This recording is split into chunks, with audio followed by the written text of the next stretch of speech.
నక్షత్రం 1వ పాదానికి అధిపతి కుజుడు. వీరికి తండ్రి సహాయ సహకారాలు తక్కువగా ఉంటాయి. అలాగే అనారోగ్య సమస్యలు ఉండడానికి కూడా అవకాశం ఉంది.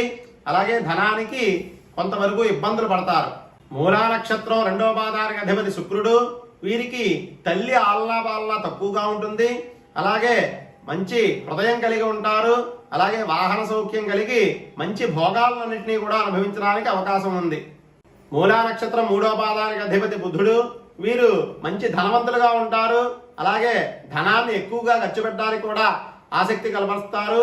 మంచి విద్యలు నేర్చుకుంటారు. జ్యోతిష్య పండితులుగాను శాస్త్రజ్ఞులుగాను మంచి పేరు ప్రఖ్యాతులు సాధిస్తారు. మూలా నక్షత్రం 4వ పాదానికి అధిపతి చంద్రుడు. వీరు ప్రభుత్వ ఉద్యోగాల్లో ఉంటారు. అలాగే ఇతరులకు సాయం చేసేటువంటి మనస్తత్వం కలిగి ఉంటారు. మెత్తగా మాట్లాడతారు. మంచి మాటకారితనం కూడా ఉండి భవిష్యత్తులో ఉన్నత శిఖరాలను